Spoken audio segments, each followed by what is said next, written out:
Muy buenas noches, estimados participantes. Reciban una cordial bienvenida a nombre de nuestra institución ANDAP. El día de hoy nuevamente nos reencontramos con la finalidad de poder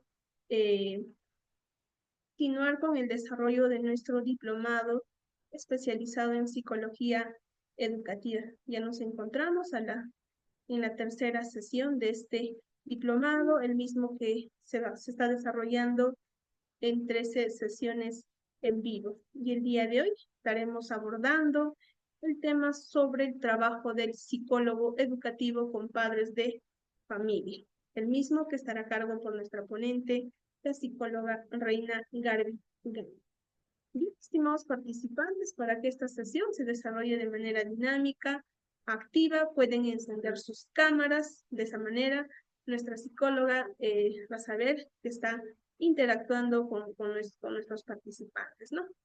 Y asimismo les solicitamos estricto respeto a nuestra ponente, a los organizadores del presente evento académico y a todos nuestros participantes que se encuentran conectados en nuestra plataforma Zoom.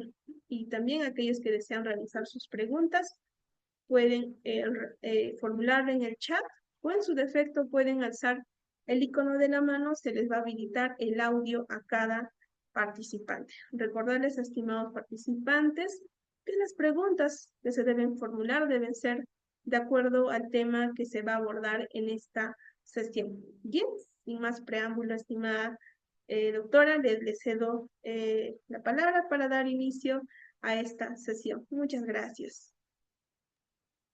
¿Qué tal? ¿Cómo están? Buenas noches. Espero que se encuentren bien. Me gustaría por ahí poder conocerlos de repente un poco más, así que les pido que aquí en el chat puedan colocar su nombre, colocar de repente la carrera que tienen, si son de psicología, educación, o qué los motivó a participar el día de hoy, qué les gustaría de repente llevarse como un aprendizaje del tema que vamos a desarrollar, ¿no? Entonces voy a compartir por acá la diapositiva. Sí, manito arriba, sí, me escuchan bastante bien. Ok, ok. A ver. Muy bien. Bueno, como me presentaron, yo soy la psicóloga Reina. El día de hoy vamos a hablar acerca del trabajo del psicólogo educativo con padres de familia. Gracias, gracias por ahí me están levantando la manito, quiere decir que se escucha bastante bien. Bien, bueno, para que me conozcan un poquito más, yo soy psicóloga y psicoterapeuta de pareja con enfoque en géneros, derecho y diversidad. Soy también educadora en sexualidad, presidente del comité de psicoterapia en el Colegio de Psicólogos de Lima y Callao. Tengo ya experiencia y soy especialista también en trabajo de educación especial e inclusión educativa, ya más de 8 años trabajando en el ámbito educativo y clínico, actualmente directora en el Centro Psicológico CPSEX y a la vez también fundadora del Centro de Desarrollo Integral Psicoemocional. Soy ponente en diferentes temas de salud mental, sexualidad, pareja y familia y magíster en psicología educativa. Muy bien, entonces por ahí me gustaría poder conocerlos, me gustaría que me comentaran de repente si alguno de ustedes labora o trabaja de repente en espacios educativos, qué los motivó a poder participar el día de hoy.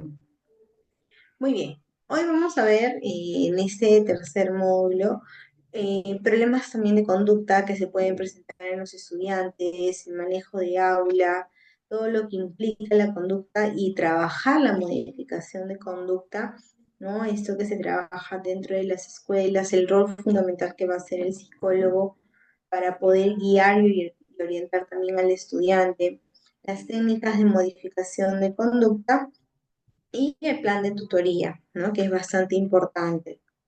Muy bien, ya por ahí algunas personas ya están colocando sus datos. Por ejemplo, dice, mi nombre es Merly Johanna Bereche Farfán, soy psicóloga de profesión. Y has trabajado como psicóloga, muy bien, excelente. Ya, de verdad que la carrera de psicología es, no es porque yo la haya estudiado, pero de verdad que es muy bonita, tiene diferentes espacios de intervención y siento que nos ayuda muchísimo a comprender el por qué de repente se presenta cierto tipo de conducta, cómo poder intervenir, cómo poder ayudar y crear funcionalidad en el ser humano. Por ahí también nos están saludando, buenas noches con todos. Por ahí también nos saluda Julie, ella también es psicóloga, ¿qué tal colega? Y se trabaja también en el área educativa. Estupendo. Muy bien, entonces ya por ahí se están presentando. Y bueno, mientras todos los demás, por favor, les pido que puedan colocar ahí en la parte del chat qué los motivó, qué les gustaría aprender el día de hoy. Vamos a ver el siguiente video. Les pido que estemos sumamente atentos. A mí me gusta que estos espacios de capacitación sean bastante participativos. Por ahí les voy a solicitar de repente en algún momento que prendan sus audios, ¿no? Entonces tratemos de hacerlo sumamente dinámico. Entonces vamos a empezar por aquí.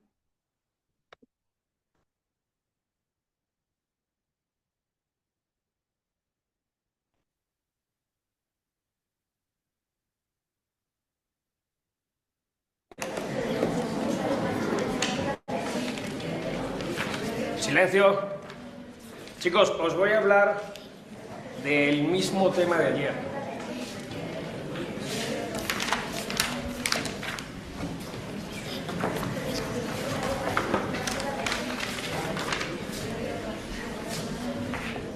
¿Cuántos taburetes tendrá que usar para llegar a la pizarra?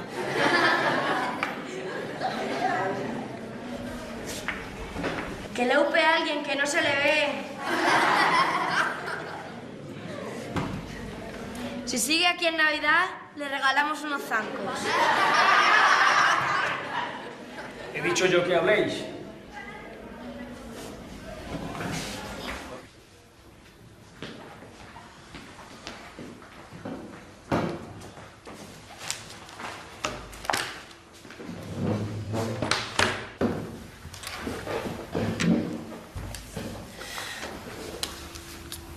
¿Qué tal, David? ¿Cómo llevas la sustitución? Perdida. Sí, Encarna, yo no valgo para esto.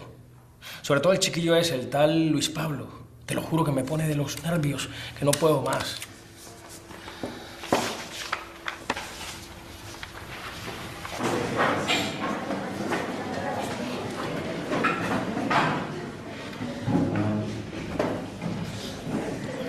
Buscad la página 69. Vamos a empezar un nuevo tema. Luis Pablo, esto es más de lo que se pueda tolerar. Recoge tus cosas. Sal de clase y no vuelvas hasta que la tutora te lo diga. ¿Pero qué dices? ¿Qué dices? Si yo no te he hecho nada. No tengo nada que hablar contigo. Recoge tus cosas. Sal de clase y no vuelvas. ¡Venga, fuera!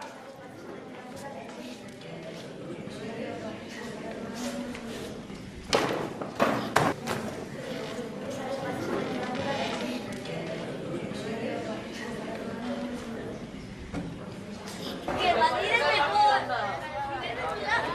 ¡Madrid es mejor!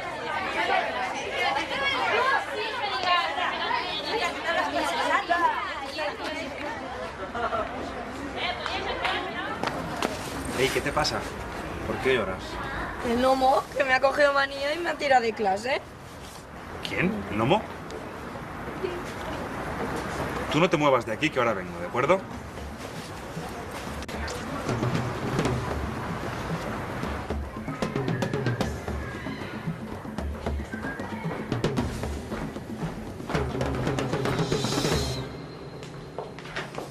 Perdone, ¿Sí? ¿es la directora? Sí. Dígame dónde diablos se encuentra el enano ese que le tiene manía a mi hijo.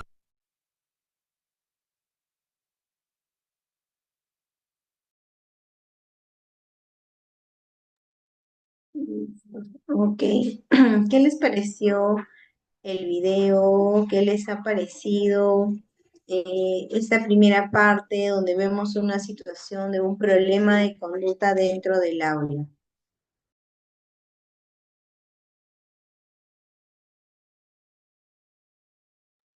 A ver, por ahí alguien desea participar, puede levantar su manito. ¿Qué les ha parecido este video? Esos problemas de conducta que tenía el niño, ¿alguna vez les ha tocado trabajar en un aula o trabajar en una escuela donde encuentren estudiantes de repente ciertamente desafiantes, retadores. A ver, por ahí levantamos, ha levantado Merly. A ver, ay, por ahí, a ver, se apagó el audio. A ver, prendemos por ahí, Merly. ¿Me escucha? Claro que sí, Merly, buenas noches, bienvenida. Buenas noches. Sí, bueno, el video refleja una realidad que se ve a diario, ¿no? Y mucho más ahora en, en donde los jóvenes pues se creen con el derecho de tener este tipo de actitudes hacia los maestros y en donde los padres pues prácticamente reflejan, ¿no? Reflejan lo que pasa en casa. Es como un espejo. Lo que sucede en casa es lo que los jóvenes hacen en la escuela.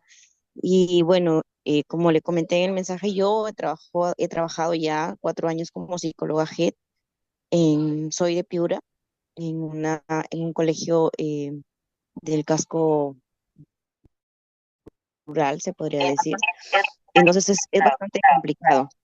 Los padres mayormente siempre justifican las acciones de los hijos, llegan de manera prepotente al colegio, ¿no? A decir que los profesores se la agarran con los chicos, que les tienen fastidio, que les tienen cólera, cuando en realidad, pues, bueno, no, la realidad es completamente diferente, ¿no? Es totalmente diferente.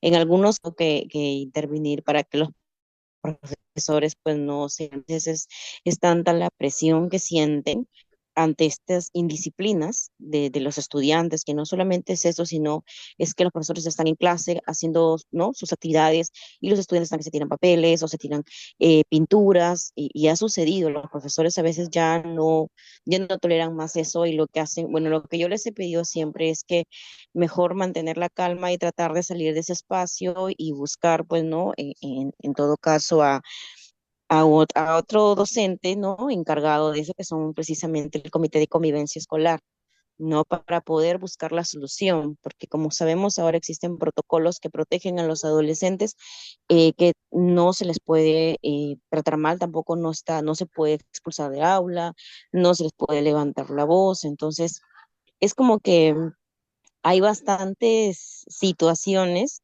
que se enfrentan, tanto los docentes, el día a día, ¿no? Los docentes están expuestos a estas situaciones y que muchas veces los padres, lejos de ver el problema que están teniendo los jóvenes, más bien justifican todas esas acciones, ¿no? Esa es mi participación. Gracias. Excelente, has dicho gracias, has dicho algo bastante importante, ¿no? Las nuevas normativas que hay influyen también, por ejemplo, ya no hay lo que es, por ejemplo, como medida correctiva una suspensión o expulsión, porque es una, como dicen, ¿no?, como un atentado contra el derecho a la educación. Incluso, por ejemplo, la sanción de repente, no sé, hoy día no vamos a salir a recreo, nos vamos a quedar haciendo otra actividad. Hay muchos padres que dicen, no, porque ese es su derecho a la recreación, ¿cómo le va a quitar? Muchas veces los papás también han tomado un rol bastante permisivo dentro del proceso de desarrollo emocional, social y conductual en los niños, en los cuales ellos sienten que no es necesario de repente una consecuencia ante una conducta inadecuada, porque en casa tampoco lo aplican, se muestran desafiantes también con los docentes, porque en casa no hay reglas, no hay acuerdos, y en el colegio, ¿por qué los voy a cumplir si en mi casa no los hago?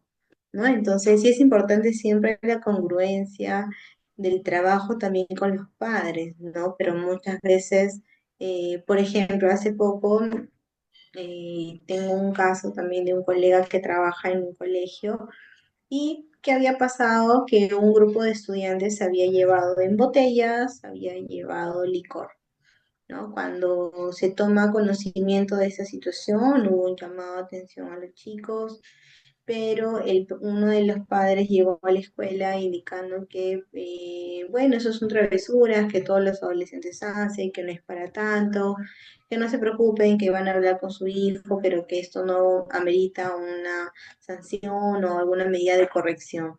Entonces, ahí nomás nosotros que nos damos cuenta, ¿no? Realmente que no hay un apoyo, no hay una reflexión, una conciencia acerca de estas situaciones que pasan. Si hoy permitimos eso, mañana, ¿qué más va a pasar? Muchas veces los padres también toman un rol bastante pasivo ante las situaciones de los mismos adolescentes. Por ahí Luis Alberto Calderón había levantado la manito, te escuchamos. Eh, sí, maestra. ¿Cómo Eh, estás? Te escuchamos. sí, dos cositas muy importantes.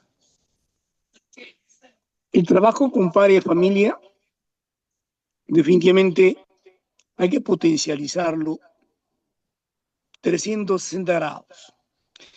En algunos centros educativos, el trabajo con padres de familia es mínimo, una vez cada 3 meses, de repente 2 al año, pero hay que trabajar con los padres de familia con un calendario, quien dice lo contrario, mensual. Pero lo más importante, mi querida maestra, es que los maestros somos modelos y tenemos que modelar en aula.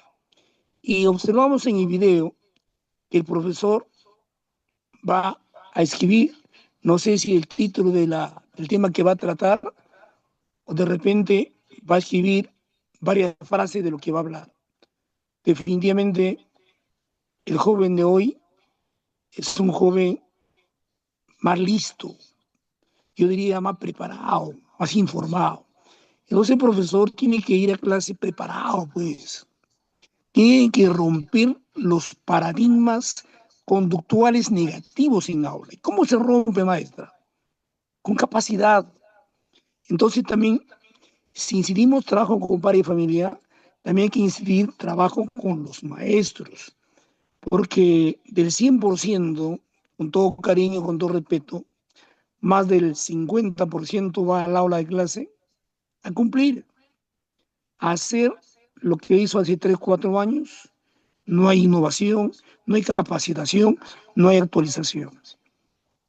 Maestra, cuando un maestro domina su tema, domina el aula, oiga, no hay conductas negativas, a lo contrario, salen los alumnos contentos, aplaudiendo, el profesor sonriente. Pero cuando el profesor va a hacer hora, el alumno se da cuenta, maestro. Eso es mi participación, capacitación como padre de familia, capacitación de los docentes, porque no sé si esto es a nivel internacional, en el Perú somos educativamente hablando casi los últimos a nivel mundial. ¿Por qué? Porque los actores principales, que son los maestros, no asumen su responsabilidad. Gracias.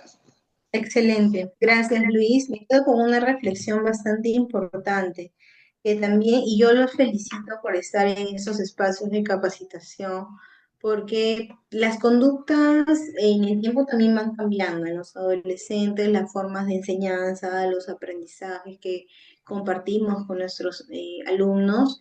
Y es importante también encontrar la forma de poder tener estrategias para manejar estas situaciones del aula. Un docente que entra a un aula inseguro, temeroso, que vamos a poner un escenario, ¿no? Donde no prepara de repente para la clase lo que se requiere, los materiales a la vanguardia también de cómo son los aprendizajes hoy en día. Al sentir esa inseguridad, quizás lo va a transmitir también al grupo y el grupo empieza a percibir que es un docente que no tiene manejo. ¿No? Podría darse esa situación. Pero sí es importante que el docente, si identifica que hay una situación de conducta en el aula, poder encontrar estrategias. Lo que yo siempre he considerado es que el vínculo que tú estableces con el grupo de aula es importante. Si uno llega a un aula a gritar de manera muy impositiva, de manera muy autoritaria, probablemente ese estudiante no te va a seguir, o si lo va a hacer es por miedo, pero no lo va a hacer porque considera que es lo correcto. Nosotros tenemos que ir siempre también al vínculo que establecemos con nuestros chicos, esa conexión, ese clic es importante. Cuando nosotros hacemos eso, permitimos que el estudiante te escuche, que el estudiante reflexione. Por eso es que dentro del plan de tutoría también están los espacios de tutoría individual, porque hay que tener los diálogos, hay que tener las orientaciones también al estudiante, trabajar en la familia. También como docente capacitarme y yo los felicito porque buscan espacios para tener más herramientas, ¿no? Entonces yo sí diría mucho el tema del vínculo. Por ejemplo, acá en el chat colocan, ¿no? La crianza viene de casa.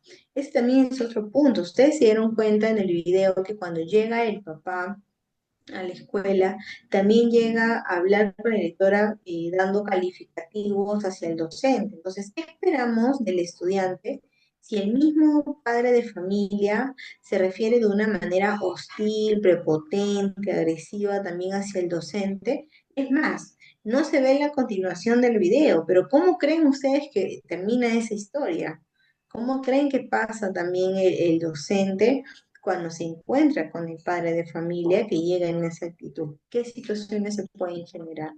Por acá dice, la conducta viene de casa, los padres no reconocen la mala conducta de sus hijos.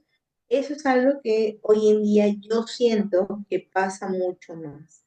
Siento que es cada vez más frecuente esos roles que se han invertido entre el padre con el hijo, ¿no? Donde el papá en realidad toma una postura bastante pasiva frente a lo que pasa conductualmente con su hijo, ¿no? Vamos a ver por ahí reflexionar. Una última participación antes de pasar al siguiente punto. Jesús, por ahí, bienvenido. Buenas noches, psicóloga. Un Bueno, soy gusto. el psicólogo Jesús. Yo también he tenido la oportunidad de estar trabajando en el área educativo. Justamente les estaba escuchando y bueno, ciertamente es real, ¿no? Es real todo lo que pasa conforme al tema de la crianza, conforme al tema del manejo de repente inapropiado de algunos docentes, de repente por la poca capacitación que reciben. Dentro de toda la reflexión o dentro de toda la situación que he escuchado, yo creo que lo que se tendría que primero diferenciar o explicar a los padres de familia es sobre el tema de la tolerancia y otra cosa que es el consentimiento. Muchas personas tienen dificultades en diferenciar qué es tolerar, ¿no? A veces creemos que tolerar es, pues, permitir que una persona nos falte el respeto, y en este caso un estudiante.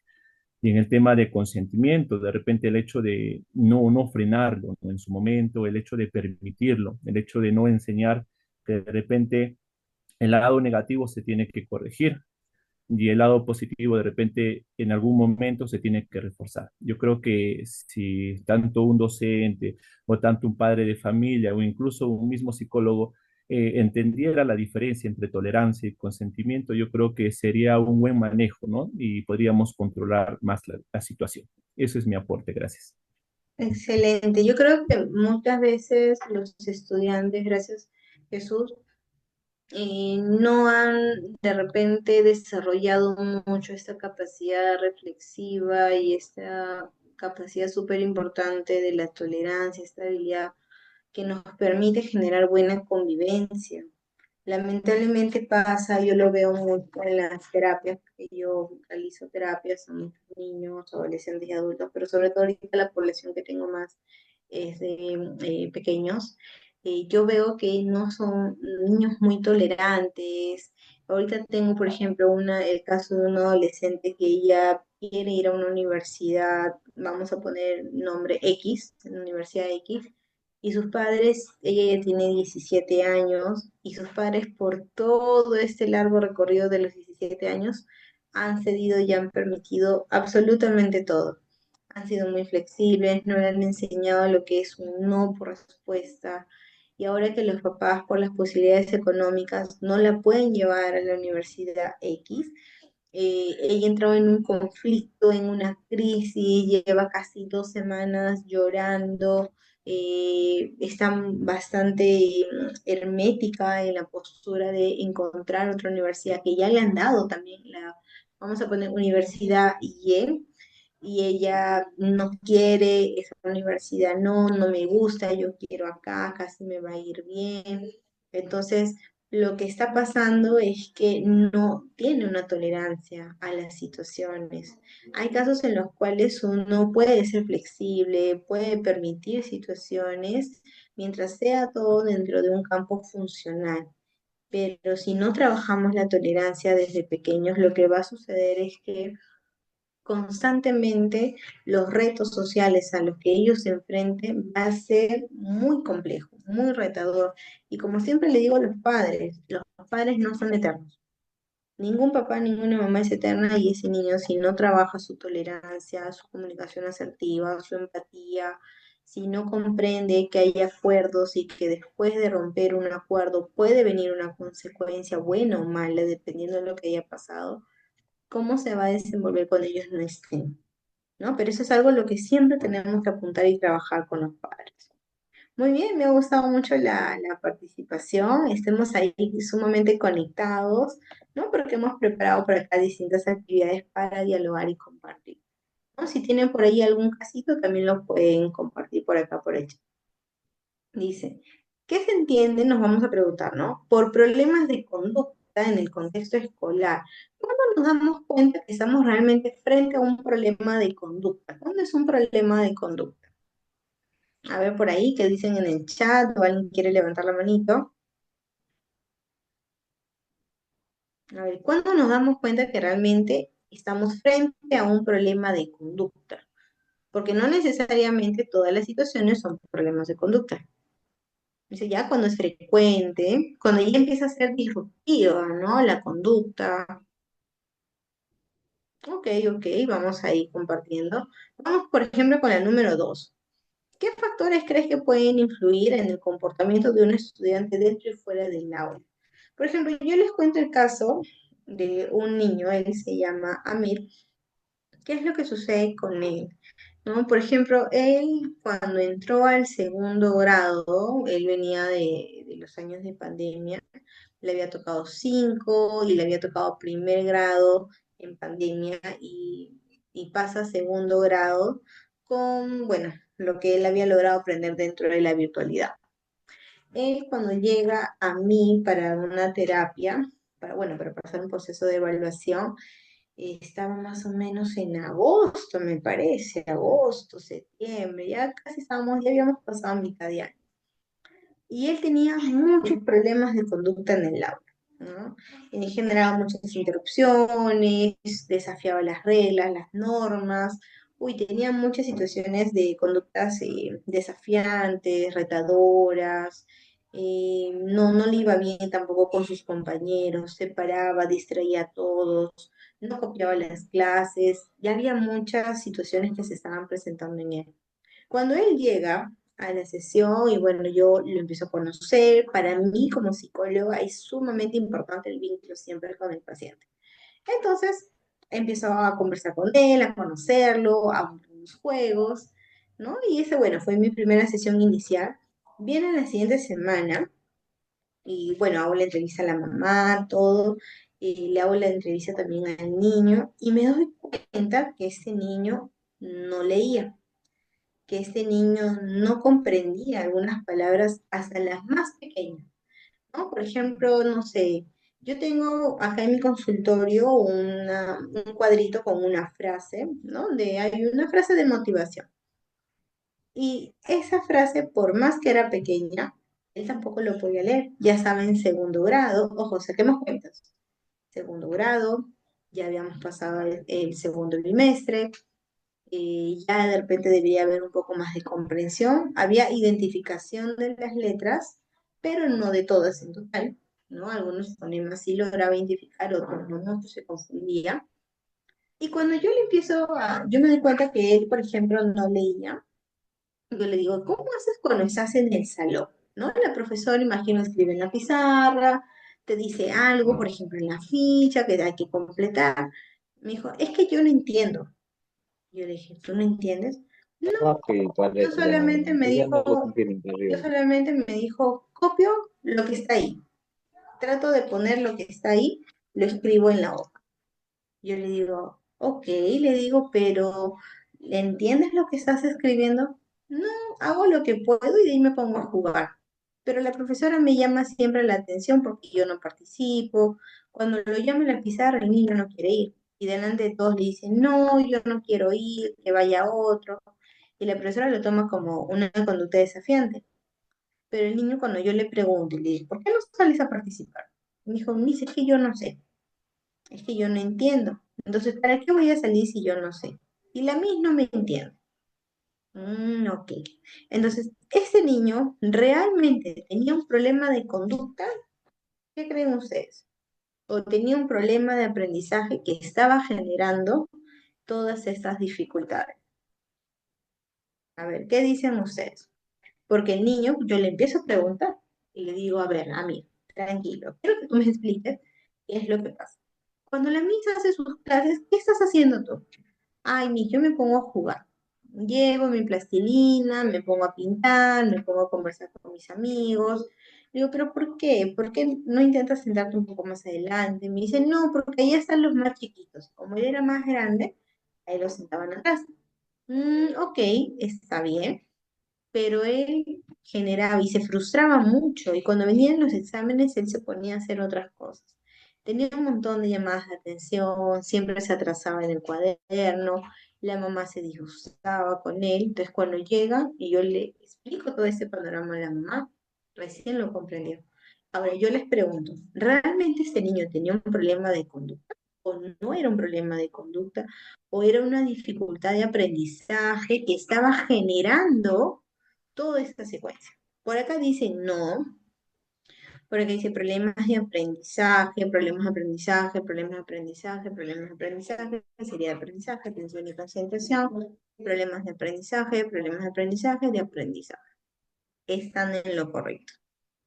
Yo les dije que ese niño ya estaba en segundo grado, ya estaba en septiembre, agosto, y la mamá quería, no, por favor, yo quiero que ella no se porte mal. Ella venía por eso. Por favor, yo ya no quiero que él se porte mal, ayúdeme, hay que modificarle la conducta, porque ya había averiguado en la terapia de modificación de conducta, y me dice, por favor, que se haga la modificación de conducta. Y le dije, señora, lo que pasa es que este niño no necesita ahorita una terapia de modificación de conducta. Lo que él necesita es aprendizaje, él necesita nivelación, él necesita estrategia, porque él no hay un proceso todavía de lectoescritura adecuado para su edad. Le está generando frustración. El niño se está sintiendo mal consigo mismo. A nivel de autoestima también está teniendo una dificultad porque él siente que no puede, él siente que los demás saben más, siente que él no merece participar en la clase ni salir a la pizarra. Entonces, yo siento ahí que a veces los papás no perciben esas situaciones, simplemente se van a lo último, problemas de conducta. Pero este niño no era tanto un problema de conducta, también había otras situaciones, ¿no? La mamá, ¿qué hacía? La mamá se ponía a copiar en la pizarra. Le dije, señora, cuando los hijos se atrasan, ¿qué hace? Dijo, como él no quiere copiar, él no quiere hacer, me dijo, yo le copio.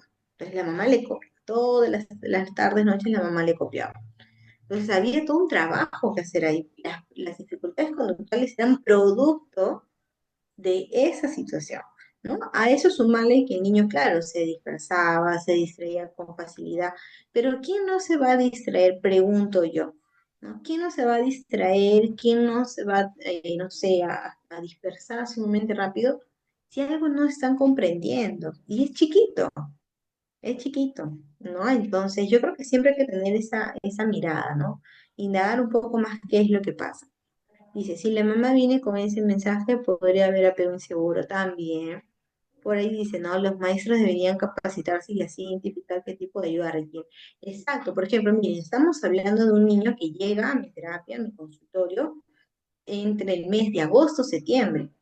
¿En qué momento esos problemas se identifican? Esos problemas se identifican desde el inicio, en el primer bimestre, en el primer mes, cuando ya se empieza a hacer el checklist, la lista de cotejo y empezamos a ver cómo están los chicos, cuál es el panorama. Pero no, la profesora solo le estaba mandando a terapia de conducta, y ese niño no solo, sí necesitaba modificar ciertas conductas, por ejemplo, en cuestión de su diálogo, porque sí es cierto, ya se había vuelto más desafiante, más retador, pero esa no era la raíz. Entonces nosotros tenemos que mirar de manera integral. Para poder etiquetar algo como un problema de conducta, tenemos que entender qué es lo que está pasando. Igual también qué cosa influye, ¿no? Cuando no hay un buen lenguaje también. A veces pensamos en un niño, por ejemplo, en inicial, ¿no? Que esto pasa mucho en inicial y ahora que ya están por empezar las clases, quienes trabajan en el ámbito educativo les va a suceder. Niños, por ejemplo, que a veces tienen dificultad y se van de un lado al otro lado, esa situación de la hiperactividad, ¿no? Que decimos niños hiperactivos, niños, por ejemplo, que les cuesta seguir algunas reglas, no más que pegan, que arañan. Y, por ejemplo, niños de 2 años que tienen estas reacciones, vamos a poner 2 o 3 años que tienen estas reacciones, pero con un lenguaje muy pobre, con una dificultad de lenguaje. Los niños que no tienen desarrollado de manera adecuada el lenguaje, por lo general tienden a desarrollar esos problemas de conducta, porque la forma en la que expresan cuando algo les gusta, cuando algo no les agrada, lo hacen con sus manos, lo hacen de otra forma que no es de manera verbal, ¿no? Incluso gritando, haciendo el berrinche, la rabieta, porque no comprenden. El lenguaje es un área muy importante para poder regular también problemas de conducta. No, no dejen de lado esa premisa. Igual también cuando hay problemas de conducta, si por ejemplo vemos un entorno violento, agresivo, hostil, como yo le digo a los papás, el problema no es que estén separados, el problema es cómo manejan esa separación. Los padres pueden llegar a un punto en que si la relación de pareja ya no es sostenible, la relación de pareja presenta muchas dificultades, lo que va a pasar es que el niño va a tener en cierta forma va a absorber todos esos problemas. Entonces necesitamos muchísimo crear un ambiente sano, un ambiente saludable. El hogar es un espacio seguro. Debemos de trabajar mucho también con los padres, ver cómo está haciendo esa dinámica, qué está pasando, si están presentes o no están presentes también. ¿No? Porque a veces estas conductas que tienen los niños también es porque están buscando, en cierta manera, llamar la atención, présteme, mírenme, necesito algo, empiezan a expresarlo de esa forma. Muy bien, y bueno, la última pregunta es, ¿cuál es el papel de los docentes y psicólogos en el manejo de estas conductas dentro del aula? Pues bueno, un papel bastante importante, relevante, sobre todo del docente, porque el docente es el que identifica las situaciones que pasan, ¿no? Entonces siempre es importante una mirada integral. No solamente miremos a un niño como un problema de conducta, sino como el detonante de una situación que está atrás. Hay que ver qué es lo que está atrás que está generando esta conducta. Muy bien, muy bien. Entonces vamos a continuar por acá. A ver. Vamos a ver, por acá algunas personas ya están participando. Dicen, los maestros deberían capacitarse y así identificar qué tipo de ayuda se requiere. Sí, es importante. Dicen, pero ni se trata de capacitación, se trata de realizar al estudiante una pequeña evaluación personal. Lamentablemente hay docentes también intolerables y los padres también en casa deberían ayudar, más nunca hacerles las tareas. Y pues hay muchos padres. Yo a veces le digo a los papás, señora, si quiere usted que le manden tarea, traiga su cuaderno y le mandamos, ¿no? Pero a veces los papás, no, mis, es que quiero que salga perfecto, pero no. Ahí ya le estamos ayudando, le estamos facilitando y por eso el niño también no se vuelve tolerante, ¿no? Es importante también buscar los espacios adecuados para las tareitas. Por eso mismo el estudiante crea en él un ambiente hostil con el profesor y la profesora.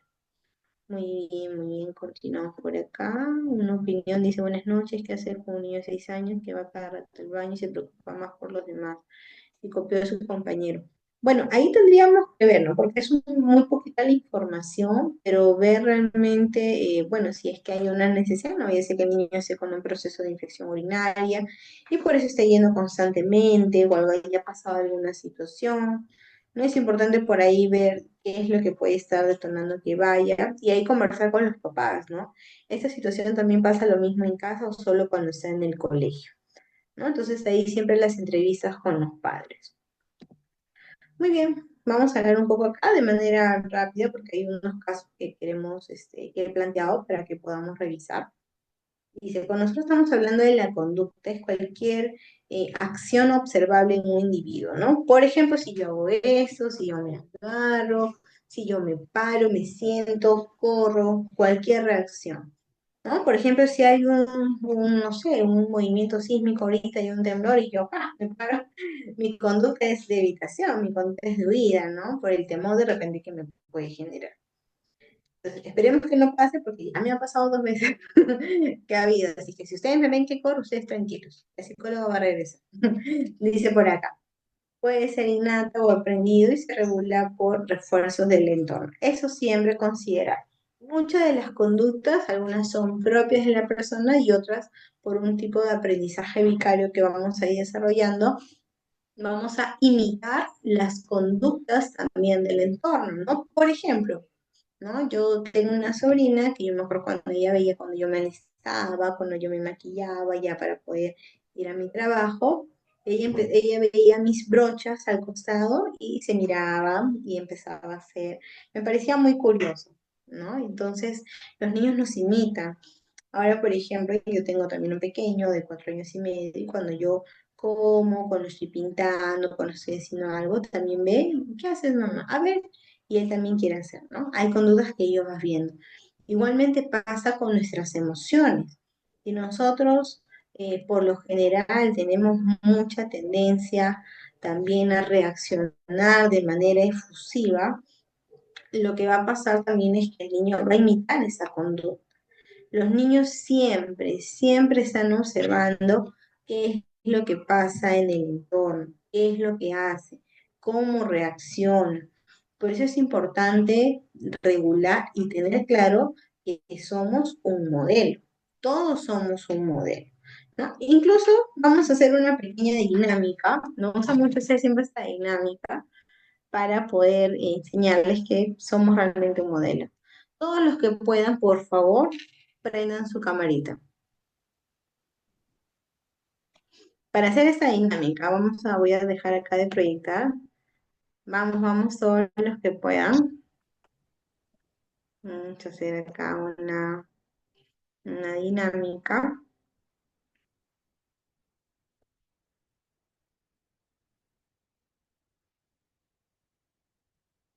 A ver.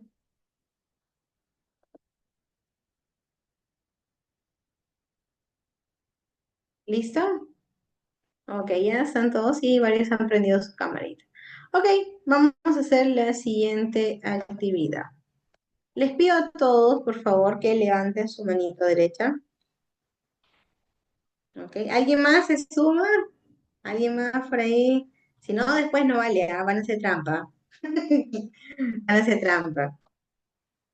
Ya, listo. Esto es rápido, les va a gustar y lo pueden enseñar a sus papás. Bueno, listo. Mano arriba, juntan los dos deditos. Muy bien, Gino también se suma. Listo, por ahí también. Alguien, ya, nadie más, ya. Ok, junten sus deditos así y lo van a poner en su mentón.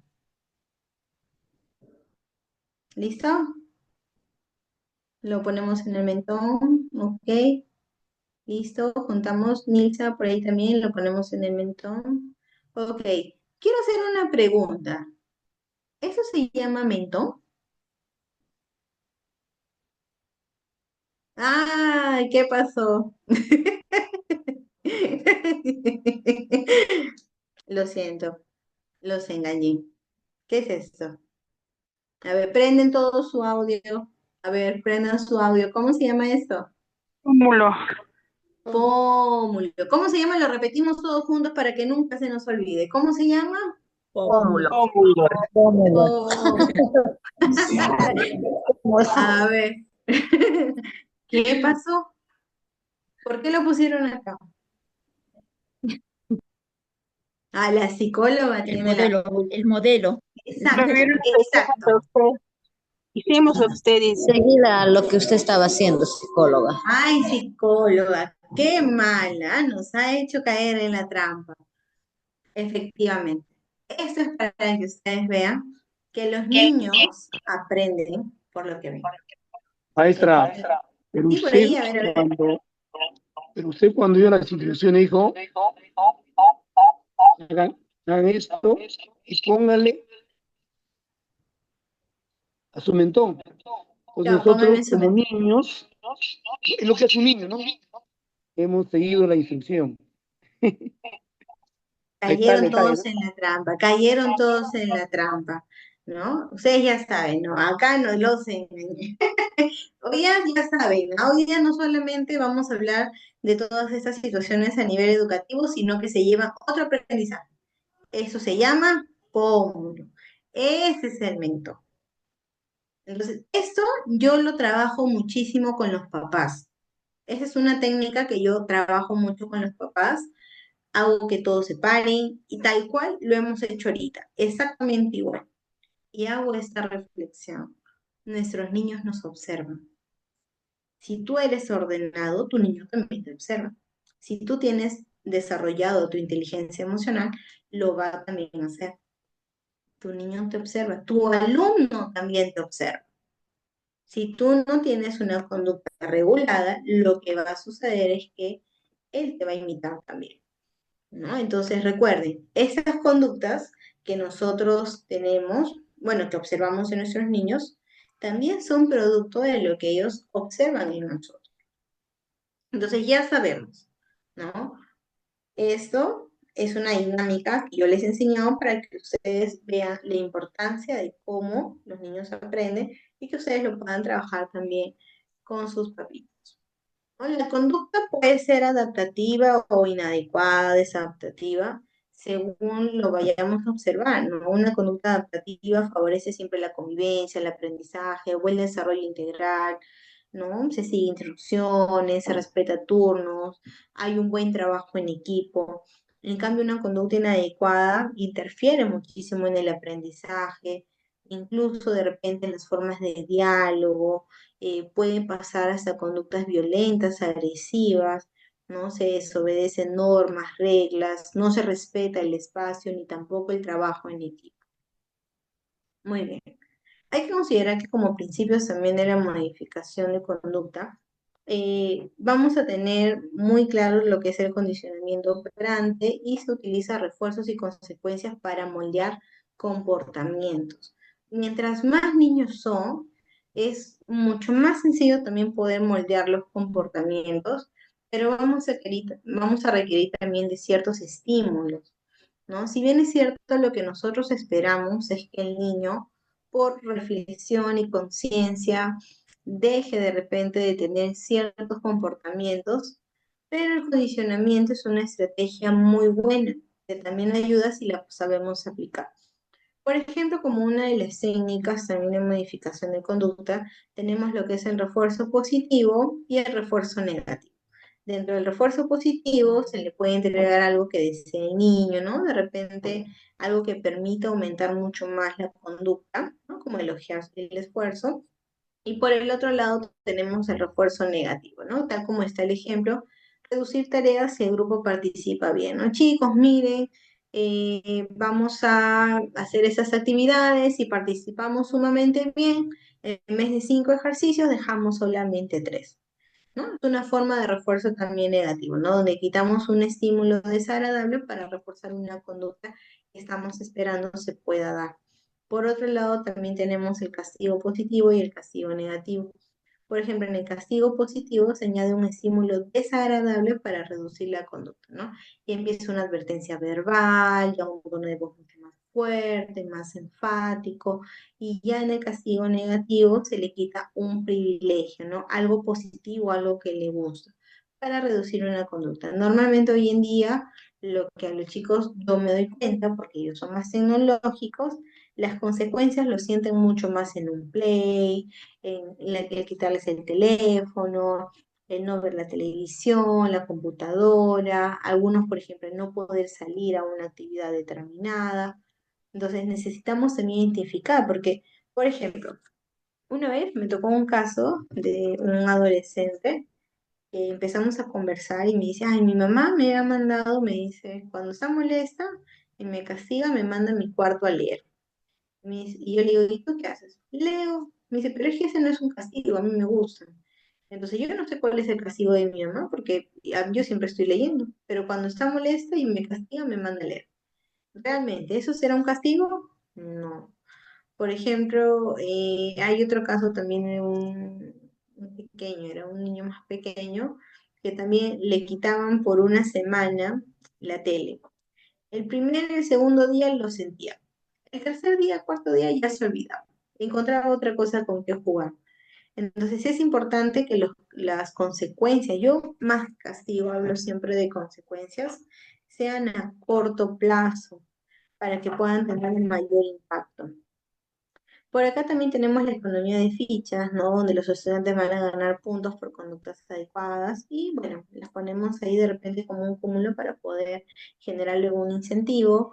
Y tenemos los contratos conductuales, ¿no? Ahí es importante siempre los acuerdos y saber que va a haber una consecuencia si es que no se cumple lo que estamos quedando, ¿no? Por ejemplo, tengo mi adolescente que de repente va a una fiesta, a un espacio, y quizás quedamos como un acuerdo de llegar, no sé, 10 de la noche. Si él llega a las 10 de la noche, entonces la siguiente quizás pueda tener la oportunidad de que yo le brinde una media hora, 40 minutos o hasta una hora más, dependiendo de la situación. Pero, ¿qué va a pasar si no respeta la regla? Decirle nunca más vas a ir a una fiesta es mentira, porque sí lo va a hacer. Pero le podríamos decir quizás que si viene tarde, pasada la hora que hemos quedado, entonces la siguiente oportunidad va a tener menos tiempo para ir a una reunión. O en lo posible, si en la siguiente semana hay una fiesta, ahí no podrá ir. Tendrá que esperar a la siguiente. Una acción-consecuencia. También está el tiempo fuera. Normalmente dentro del aula a veces lo podemos aplicar.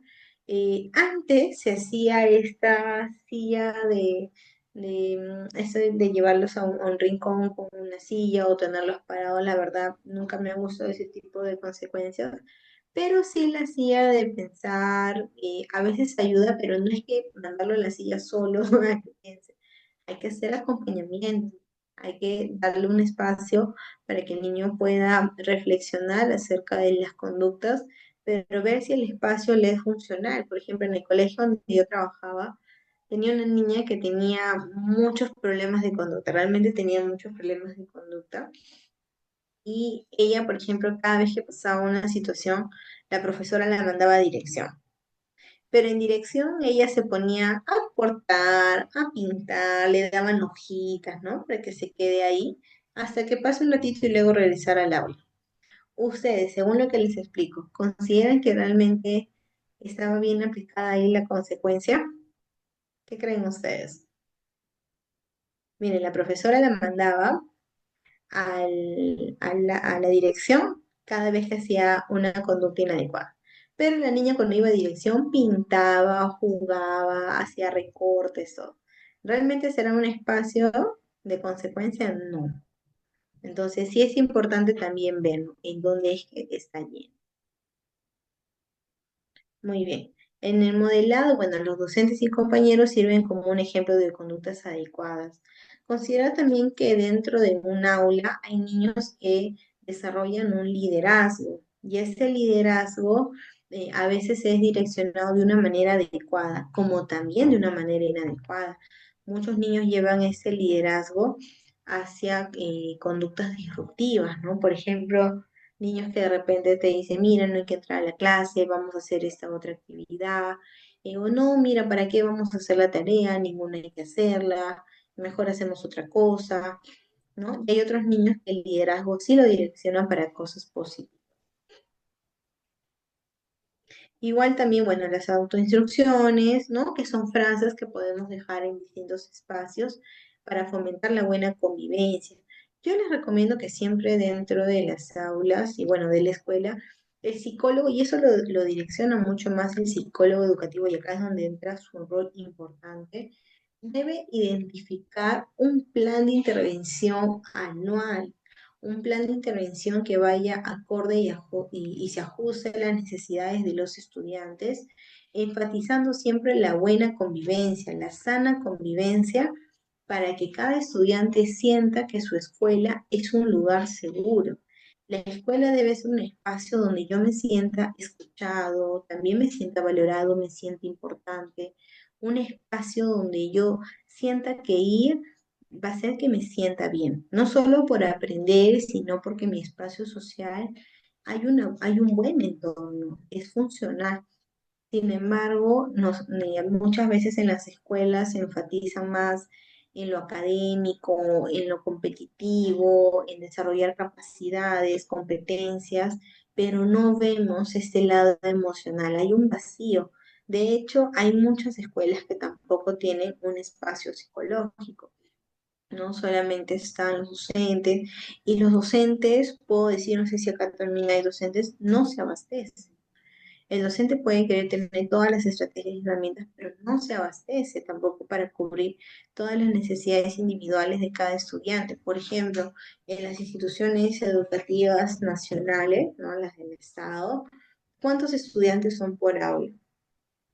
No son 10, no son 12, no son 15. Son aulas con grandes cantidades de estudiantes. ¿Realmente el docente se abastece? No. Entonces necesitamos también empatizar ahí. No, no responsabilidad solamente al docente, sino ver que a nivel macro no hay tampoco una buena organización para el sistema educativo, ¿no? Por ahí nos dicen 30, ¿no? Hay otros que llegan hasta 32, 28. Son grandes cantidades. Ok. ¿No? Por ejemplo, por acá, ¿no? Tenemos algunas situaciones y a ver, ¿qué podríamos hacer, ¿no? En el caso uno, un estudiante interrumpe constantemente la clase con comentarios fuera de tema. ¿Qué podríamos hacer ahí, no? Dentro de todo es una situación leve, tranquila. ¿Qué podríamos hacer ahí? A ver en el chat. ¿Qué estrategia? ¿Qué podríamos hacer ahí?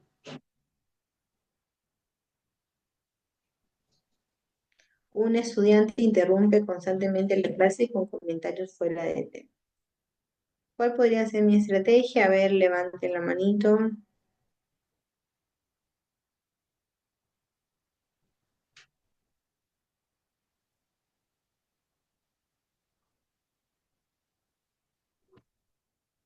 Quizás, no sé, dialogar con él, hacer una pausa. Quizás, no sé, a ver, ¿qué sugieren ustedes? A ver, Julia, por ahí, ¿qué podríamos hacer? A ver, Jesús, a ver. Sí, buenas noches. ¿Qué tal? En mi experiencia que tuve, bueno, alguna oportunidad tuve incluso la dicha de ser docente, de poder llevar a un grupo de segundo grado de primaria. Había un estudiante también que tenía esa dificultad. Tendía a siempre, pues, interrumpir las clases porque a él le gustaba tocar el tema de dinosaurios, por ejemplo. Con él prácticamente llegué a un acuerdo, ¿no? De repente darle un espacio, ¿no? Para que pueda expresarse, porque sé que el expresarse un niño en su parte emocional, en el tema que le guste, es una manera de incluirlo y no simplemente dejarle de lado, ¿no? Entonces, con él llegaba a un acuerdo, digamos, terminaba tal clase ya, y le decía que a la última hora le iba a dar una oportunidad para que nos pueda hablar de su tema. Y el niño, pues, se expresaba correctamente y pues cuando una persona, yo creo, un niño se expresa lo que le gusta, yo creo que llega a sentirse comprendido, a tal grado que los otros estudiantes se motivaron a poder hablar también ellos de su tema. Entonces, yo creo que no, como está bien clasificado, no es un tema ni moderado ni grave. Yo creo que es una manera de cómo un docente o tanto un psicólogo puede solucionar el problema mediante un acuerdo. Ese es mi aporte. Excelente, gracias. Ahí siempre va a ser sumamente importante el, el poder dialogar, establecer acuerdos, ver de repente en qué espacios y momentos él puede compartir, porque quizás muchas veces pasa que también cuando un estudiante interrumpe constantemente la clase, es que hay una necesidad también comunicativa, probablemente en casa quizás no lo están escuchando mucho, no tiene otros espacios de diálogo, entonces quizás generar y tener como acuerdo ese es el momento para dialogar sobre estos temas.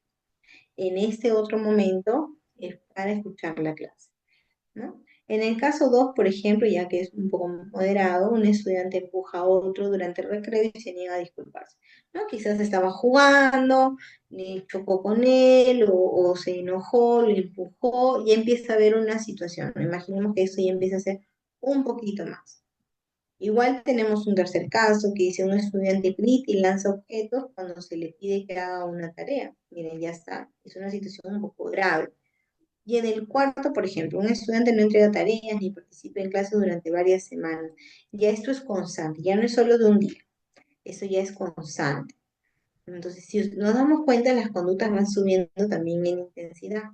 Para eso siempre es importante, como una estrategia básica, importante, poder dialogar y involucrar también a los papás, porque ver si estas conductas, estas reacciones que tiene, también suceden en el espacio del hogar, en el espacio de casa. Muy bien, por acá, por ejemplo, Andrea nos dice establecer normas al inicio de la clase, por ejemplo, levantar la mano antes de poder intervenir, establecer el refuerzo positivo si se cumplen las normas. Por ejemplo, un estudiante una estrella de clase. Claro, ¿no? Vamos a ir reforzando. Siempre es importante, según el caso, ver la estrategia y también medir, como dice por acá justo en la clasificación, si es una situación leve, moderada, grave, ¿no? La intensidad, hay que ver la intensidad y la frecuencia también en la que se presenta. Entonces vamos a ver por acá un videito antes de pasar a este siguiente tema. Un momentito, por favor.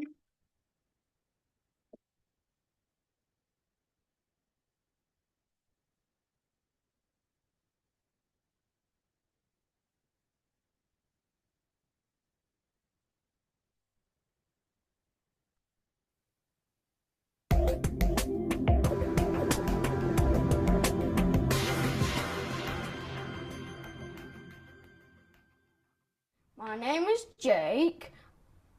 I am 9 years old and I like doing PE and Taekwondo. Jake was okay up until year one, and then his behaviour seemed to get worse.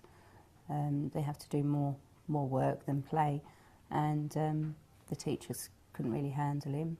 Every day we picked him up, teacher came out and she looked straight at us and we thought, what's he done today? No, what he's done today. Yeah.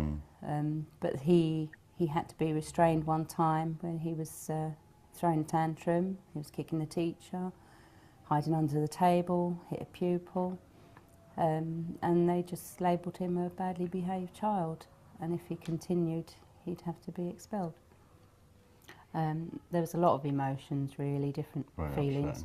It was upsetting, but I was also very protective of Jake, and I could be on the defensive as well when people were saying he's bad because they didn't understand him, but I knew it wasn't because of that.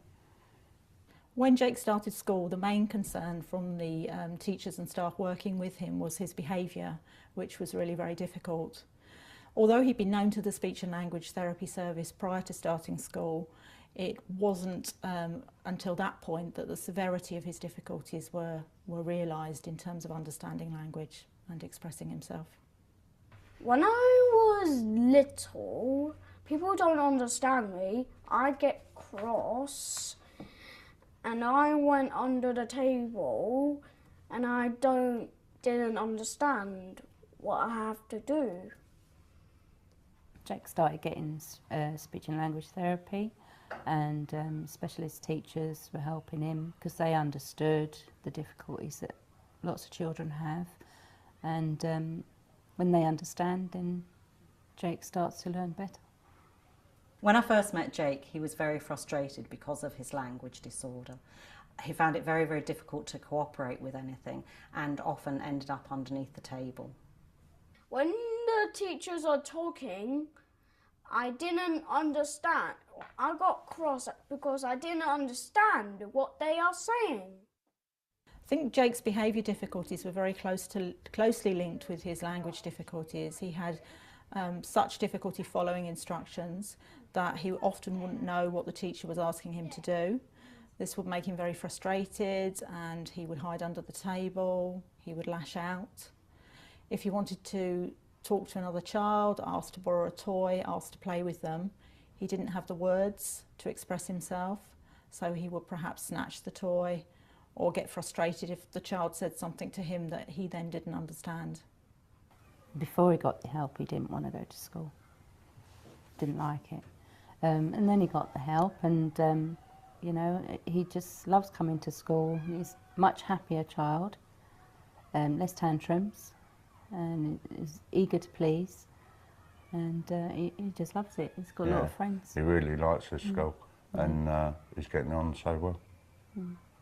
What's really helped Jake is having regular speech and language therapy support, and also having teachers who really understand the nature of his difficulties with understanding language and how these are linked to his behaviour. Jake has made a lot of progress since I first met him, and with the right support, he's very keen and eager to join in with all the activities in the classroom. Now I like coming to school and I like doing work. Yeah, Jake's doing very well at school now. Very relieved that he's getting the help that he needs, and it's less stressful on us and on Jake. And he's doing really well.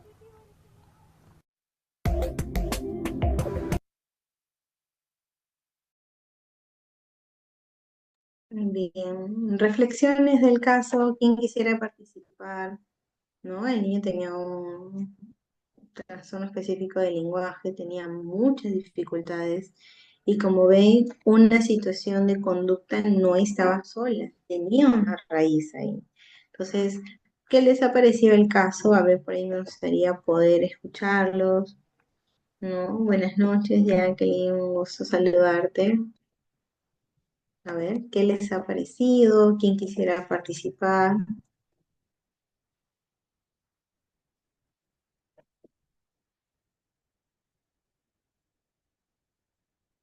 A ver. Si desean por ahí levantan la manito, yo los escucho, no hay inconveniente, ¿no? Acá estamos para poder participar. Ok, continuamos entonces. Muy bien. ¿Qué es un problema de conducta ya en el aula? ¿No? Ya vamos mucho más al espacio educativo, ¿no? Como dice, un problema de conducta se define como cualquier comportamiento que interfiere en el proceso de enseñanza, aprendizaje o con la convivencia en el aula. Para identificarlo es importante analizar su frecuencia, intensidad y el contexto. Quiere decir en dónde, por ejemplo, se realiza, con qué frecuencia. Esto pasa 1, 2, 3 veces. La intensidad, ¿no? Si es algo leve, moderado, grave, ¿no? Entonces,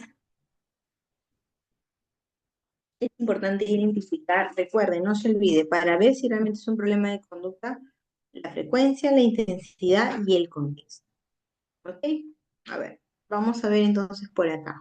Problemas de conducta, ¿no? Por ejemplo, en conductas disruptivas, hablar en exceso, interrumpir, distraer a los compañeros, como problemas también o conductas desafiantes, el no seguir las instrucciones, la desobediencia, las confrontaciones con el docente como en el primer video, ¿no? Ahí que pudimos observar, ¿no? Por ejemplo, cómo el estudiante delante de los niños desafiaba las reglas, respondía de una manera inadecuada, el docente lo invita, ¿no? Le dice que se retire del aula por las conductas que él estaba teniendo. Se para, se acerca y otra vez regresa con su mochila y lo pone ahí delante de todos. Reta mucho. Conductas agresivas, los insultos, las burlas, las agresiones físicas, evasión y desinterés, ¿no? Como vemos, la falta de motivación, resistencia a realizar tareas, problemas de convivencia, y ahí ya vienen las relaciones con los compañeros, con sus pares, ¿no? La forma inadecuada de vincularse con ellos, la exclusión, el bullying. Entonces, dentro del ámbito educativo, el psicólogo tiene un rol fundamental en poder abordar, trabajar de manera conjunta con el docente ante esas conductas que se presentan, ¿no? Igual, por ejemplo, tenemos señales para darnos cuenta que estamos ante una conducta desafiante, ¿no? Por ejemplo, si hablamos de la desobediencia repetida a las reglas, cuando no te quieren seguir las reglas, acuerdos que se establece, porque el docente siempre en el aula tiene reglas, el docente en el aula siempre tiene normas, sin embargo, los empieza a desafiar.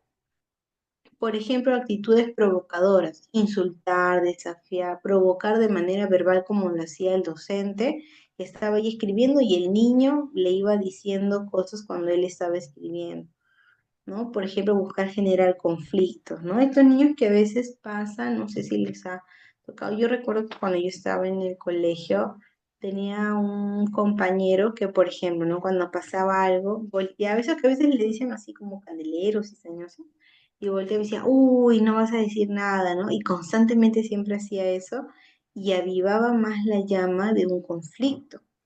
Eso también es importante identificar. Resistencia al control adulto, ¿no? Cuando se niega a realizar tareas, seguir las indicaciones, responde no quiero, no me da la gana, no quiero, ¿para qué? No, no, no, no me interesa, no lo voy a hacer, ¿no? Esas formas de comunicación. Las interrupciones también constantes, interrumpir, por ejemplo, la clase, hablar fuera del turno, ¿no? De repente está hablando el compañero y lo interrumpo constantemente. Igual, por ejemplo, desviar la atención de los demás de una manera continua, ¿no? Constantemente hace cosas para que todos desvíen la atención para él y no sigan la clase. Conductas negativas, ¿no? Por ejemplo, las actitudes pesimistas o negativas de manera recurrente.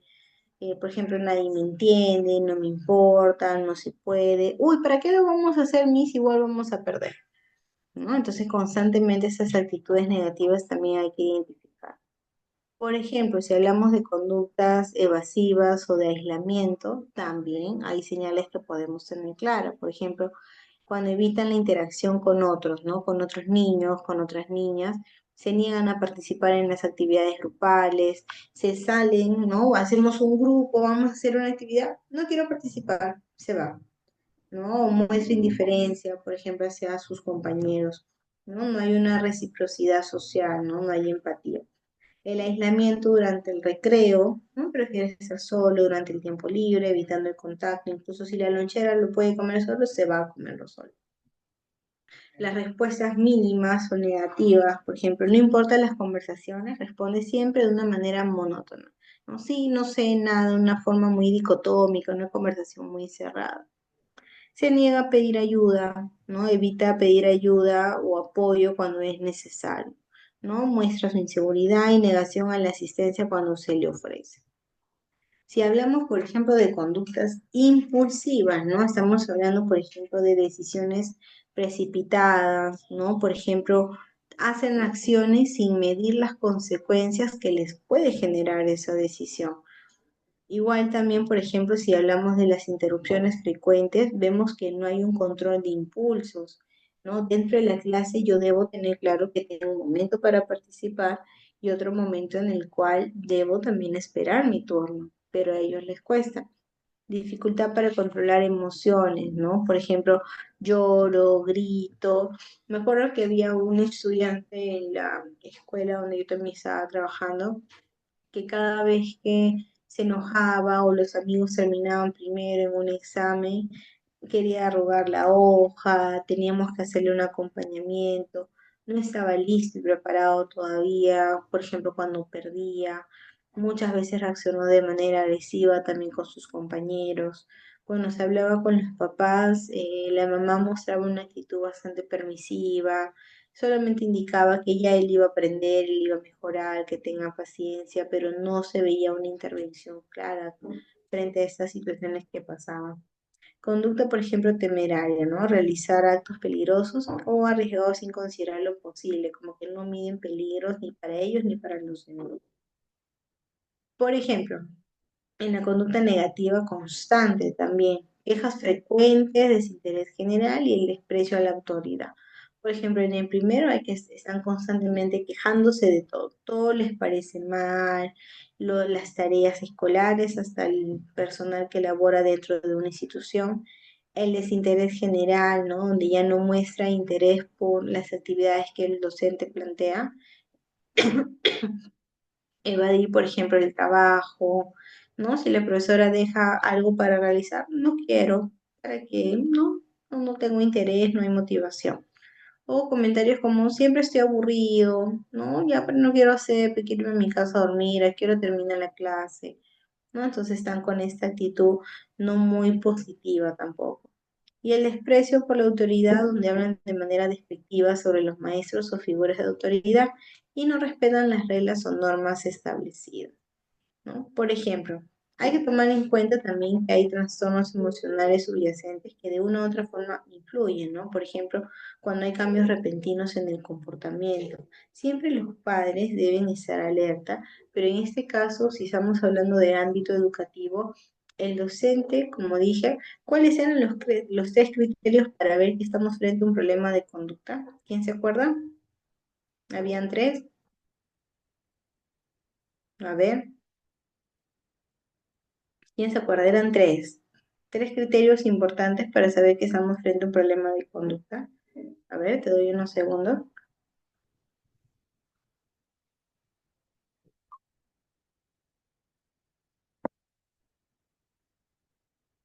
Uy, no, empezamos otra vez desde la diapo 1. A ver, Problemas disyuntivas de conducta. ¿cuáles eran los tres criterios que mencionamos para saber si estamos frente a un problema de conducta? El contexto, la intensidad y la frecuencia. Excelente. Punto para Bruno, punto para Janet. Excelente. ¿No? Entonces hay que ver, por ejemplo, si estos cambios realmente responden a una situación en particular o si constantemente, por ejemplo, presentan ese tipo de comportamiento. Una baja autoestima visible, ¿no? Normalmente pasa que en un espacio educativo, cuando vemos que hay un adolescente con problemas de conducta, también está reflejando una baja autoestima, una inseguridad que trata de ser cubierta o ser escondida, camuflada, ¿no? Porque hay un problema también de autoestima. Dificultad en el manejo de la frustración, reacciones que desbordan y sobrepasan lo regular que debería haber y la preocupación excesiva por la imagen o el rendimiento, ¿no? Entonces vamos a ir por acá. ¿Qué factores influyen? A ver, ¿no? ¿Qué factores influyen? Muy bien, por acá José también puso intensidad, contexto y frecuencia. ¿Qué factores influyen en la conducta de los estudiantes? Tenemos los factores individuales, ¿no? Por ejemplo, la personalidad, las mismas necesidades emocionales, ¿no? Por ejemplo, en el caso de los adolescentes, que constantemente siempre buscan la aprobación, están buscando, por ejemplo, pertenecer a un espacio social y a veces esa necesidad hace que tenga conductas disruptivas, ¿no? Y también los ponen en situaciones de peligro, los factores familiares, ¿no? Yo creo que ese es uno de los pilares. De todos siempre he sentido que ese es uno de los pilares. Cuando en la casa, por ejemplo, hay una falta de límites, la dinámica de crianza de repente es mucho más permisiva. Por ejemplo, si es que de repente dentro de casa no hay consecuencias, todo se cede, todo se permite, ¿no? Entonces, la familia cumple un rol muy importante. ¿Cómo lo ven ustedes, no? ¿Les ha tocado trabajar en algún momento con casos de familias que de repente tienen esta, no sé, situación disfuncional? ¿Cómo han podido trabajar, por ejemplo, cuando los hijos también tenían problemas de conducta? Por acá me consultan, ¿el TLP es un problema de conducta o es una discapacidad? Es un trastorno de la personalidad, ahí para tomar en consideración, que va a generar, ¿no? Cierta labilidad también un poco en cuanto a las emociones, en cuanto a la regulación, pero es un trastorno de la personalidad. Muy bien, por ahí recuerden que podemos compartir también algunos casitos. Por ejemplo, como un tercer factor tenemos también el ambiente escolar. ¿Cómo es el vínculo? Yo recuerdo también un aula donde yo, bueno, un colegio donde yo estuve laborando y el aula de sexto grado era el más temido por todos.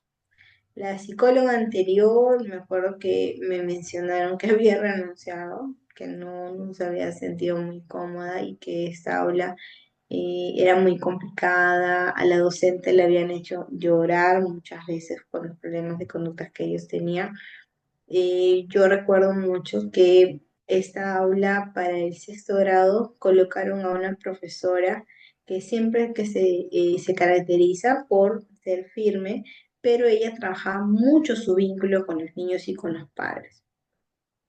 Entonces la colocaron a esa docente ahí. Cuando yo entro, mi forma también de trabajo, tanto en mis intervenciones terapéuticas como en mis espacios, no sé, ustedes se dan cuenta igual también acá en mi forma de diálogo, pero también con mis estudiantes, ¿no? Cuando he trabajado en colegio, siempre ha sido ir por el espacio de vínculo, siempre. Entonces yo me di cuenta que estos chicos empezaron a regular cuando tuvieron una docente y cuando también el apoyo psicológico que se les brindaba era más empático, más cálido, no juzgando. Tanto así que estos niños empezaron a regularse que hasta ellos mismos bajaban al departamento de psicología cuando les pasaba una situación. Buscaban esa ayuda, buscaban ese apoyo. Y es porque se sentían escuchados, porque ellos se daban cuenta que los problemas de conducta que tenían hacía que nadie quisiera subir a su salón, ¿no? Entonces, siempre es importante hacerles cambiar ese chip. Ellos son importantes y son valiosos. Los factores sociales, por ejemplo, ¿no? La influencia de los amigos, las amigas, ¿no? Si han pasado por ahí alguna situación de acoso, bullying. En los factores biológicos, por ejemplo, niños que tienen déficit de atención, hiperactividad, tienden por ahí a desarrollar algunos problemas de conducta, ¿no? Por lo mismo que no logran una regulación, por eso es importante siempre las terapias, cuando hay alguna necesidad educativa especial no diagnosticada o dificultades sensoriales, ahí también. Ahora, ¿qué estrategias podemos ir aplicando?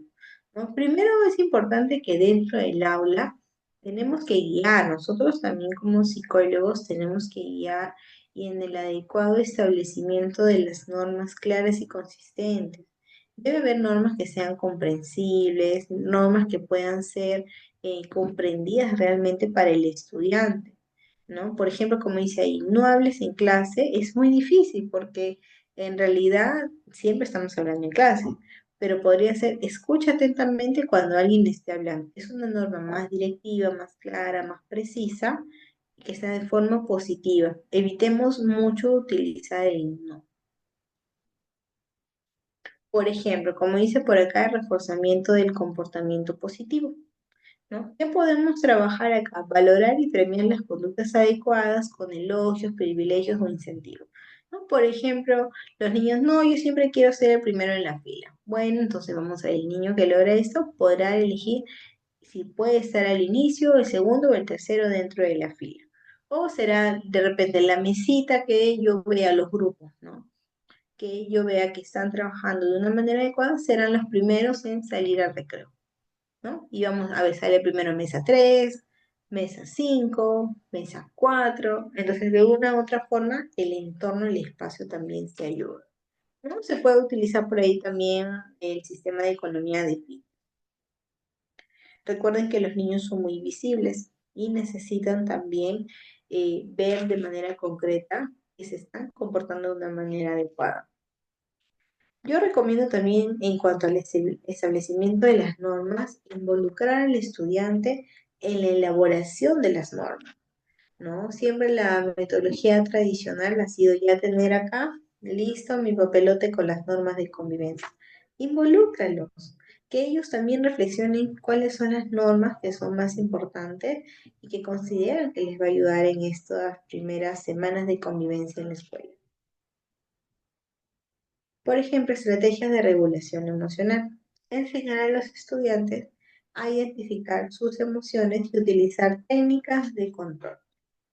Implementar espacios de relajación o respiración guiada en momentos de tensión. Es importante las pausas activas, ¿no? Cuando los chicos veamos que ya están generando ciertas conductas disruptivas, ciertas conductas que ya no están siendo de manera adecuadas y funcionales, hagamos pausa. De repente necesita movimiento, hay que hacer alguna dinámica que permita también que ellos se movilicen un poquito, boten estrés y puedan entrar de una manera adecuada al aula de clases. Por ejemplo, ¿quién quisiera compartir cómo en su institución educativa trabaja la regulación emocional?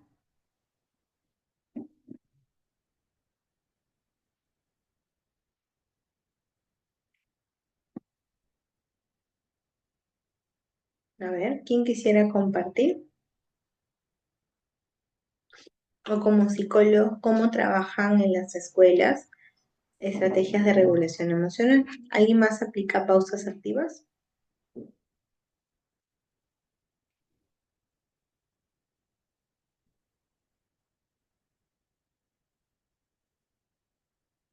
Ok, ok, no se preocupe.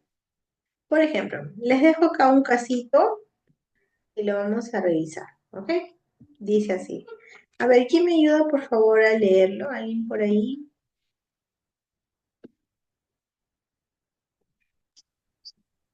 Mariana, de 10 años, ha cambiado notablemente su comportamiento en el aula. Antes participaba y con buen desempeño, ahora interrumpe con comentarios sarcásticos, se burla de sus compañeros y responde con desinterés a, a los llamados de atención. Se ha sabido que sus padres atraviesan un divorcio conflictivo y que la relación con su madre es tensa. En casa, Mariana discute con frecuencia,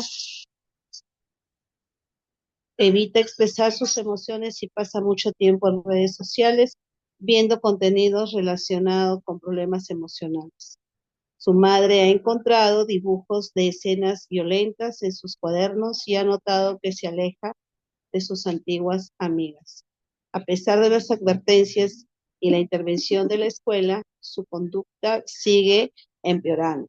La psicóloga escolar ha intentado hablar con ella, pero Mariana evita profundizar en sus sentimientos y minimiza la situación.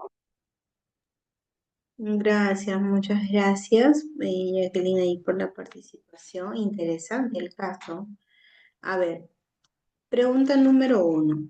¿Cuáles son los posibles factores que están influyendo en la conducta de Mariana? A ver, respondemos todos en el chat, por favor. A ver, ¿qué puede estar influyendo en la conducta de Mariana? ¿No? Tenemos un caso de Mariana de 10 años donde está teniendo ahorita una conducta eh, bastante compleja, difícil dentro del aula. A ver, por ahí que dicen, muy bien, esos son mis chicos, ya ven, ya están participando.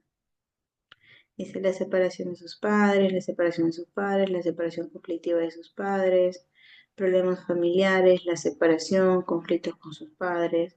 Ok, por ejemplo, vamos con la número 2, dice. ¿Qué señales de alerta podrían indicar un posible problema emocional más profundo, ¿no? Por ejemplo, por acá dice la falta de empatía, ya que no puede expresar sus emociones, ¿no? Ahí nos damos cuenta, la psicóloga incluso quiere hablar con ella, pero ella no quiere, se resiste. Por ejemplo, ¿qué estrategias de intervención pueden aplicarse en este caso, no? Yo creo que ahí lo primero también es poder dialogar con los papás y hacer visible estos cambios que se vienen presentando. Igual no está de más la derivación de una ayuda individual y constante que pueda tener y las conductas que ella tiene necesitamos trabajar, ¿no? Ayudarle en la expresión también de sus emociones, quizás de repente ver cuál es la forma en la que ella se siente más cómoda para poder guiarla mucho más en esta regulación y la orientación definitivamente de la familia. Por ejemplo, dice la conducta es evidente, se recomienda entablar una entrevista con la niña iniciando sobre sus preferencias o a través de imágenes, ¿no? Porque claro, de repente la niña no se siente en confianza. ¿Cómo se puede trabajar en conjunto con la familia y docentes para ayudar a Mariana? A ver, ahí, ¿dónde están mis psicólogos educativos? ¿Qué hacemos?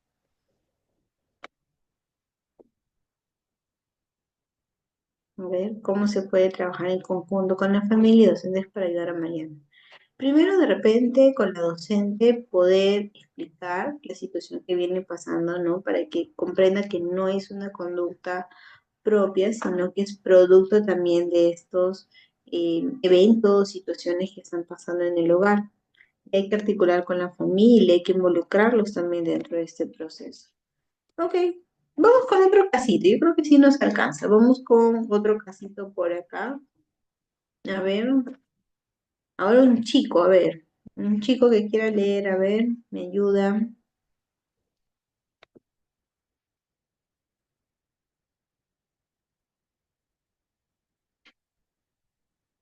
A ver, Jesús, a ver, te escuchamos. Diego, de 12 años, ha sido reportado varias veces por actitudes agresivas, como empujar a compañeros, dañar materiales y amenazar con golpes.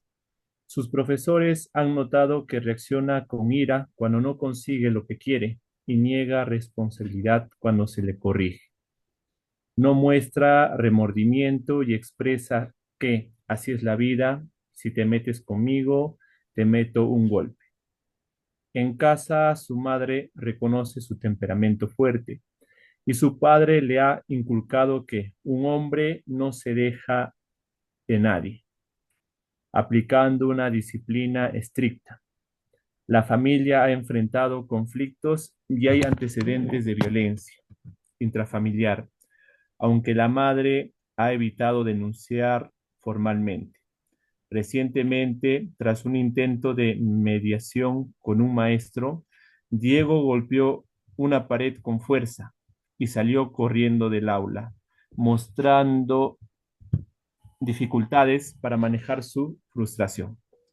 Wow, gracias, Jesús. Un caso también bastante complejo. Son casos reales. A ver, vamos acá. Todos otra vez en el chat. Vamos a responder. A ver, vamos con la número 1. Todos por favor respondemos, ¿ok? ¿Cuáles son los posibles factores que influyen en la conducta de Diego, no? Por ejemplo, en el caso de él, ¿qué es lo que está pasando? ¿No? La violencia intrafamiliar, esos estereotipos también, ¿no? De varón, ¿no? Donde el hombre no se debe dejar, ¿no? Ok, ok, por ahí, ¿qué más? Hay poco manejo también de emociones, ¿no? La crianza machista.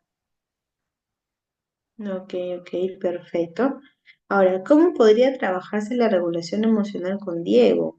Ahí hay que tomar en cuenta esto que dijimos al inicio de la forma de aprendizaje, ¿no? Porque él aprende mucho también del modelo del papá, pero a él le podemos enseñar también espacios para que canalice, ¿no? Porque él está imitando las reacciones violentas también que ve en la familia.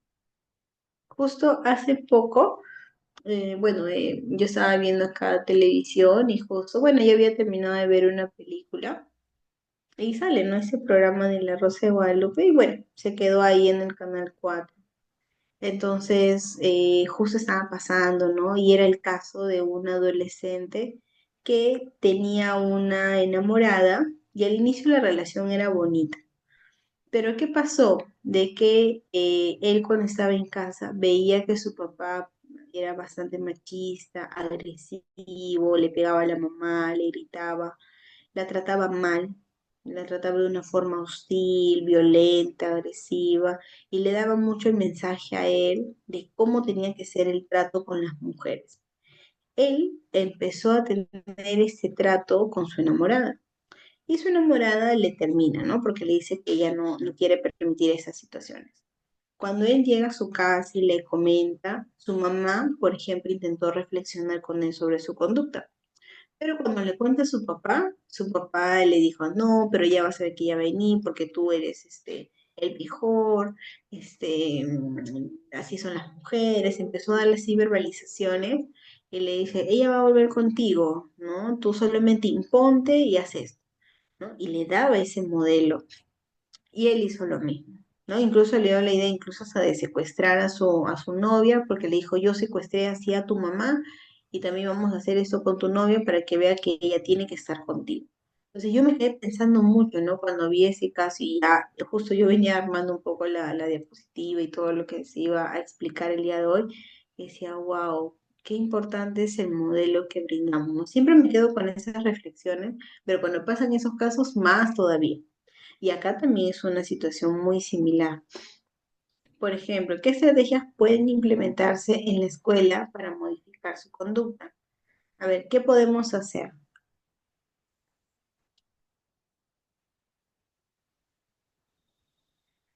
A ver, ¿qué podríamos hacer desde la escuela?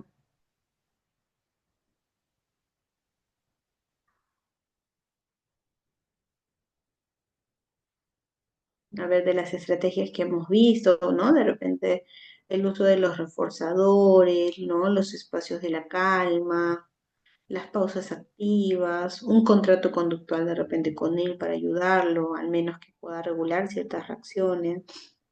Y dice, ¿cuál debería ser el rol de la familia en la intervención? De todas maneras, tenemos que trabajar con ellos. Ahora, ahí también es mucho más complejo, porque ya no solamente si está habiendo situaciones de violencia, sino son situaciones y casos que tenemos que reportar para que haya una autoridad que pueda intervenir. Antes de terminar por acá, el plan de acción en las áreas de tutoría y el rol de las maestras, ¿no? Antes de pasar a este último punto, ustedes saben que hoy en día se trabaja también mucho desde la disciplina positiva, ¿no? Entonces es muy importante también conocer de esos enfoques y cómo es que se podría trabajar, ¿no? Justo les voy a compartir este último videíto antes de pasar a esta última parte, ¿ok?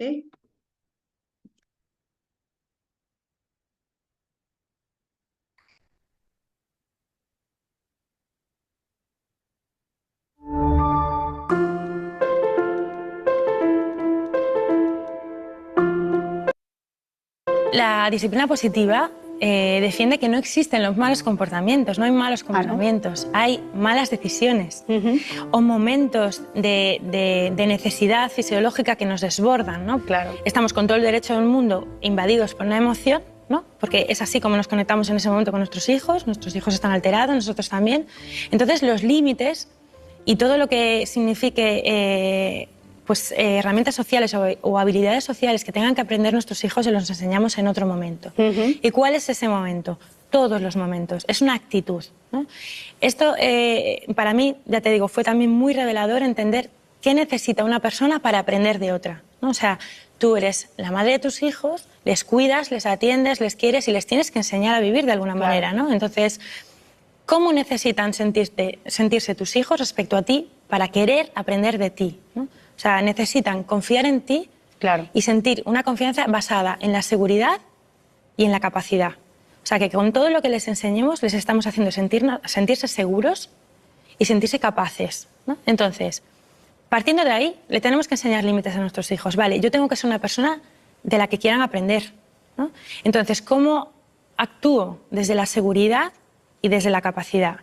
Pues aquí me gusta poner, pues es mi ejemplo favorito, ¿no? Imagínate que de repente te apetece escalar una montaña, ¿no? Y dices, bueno, me vuelvo loquísima y me voy al Himalaya y quiero pues explorar y quiero pues eso, subir la montaña, ¿no?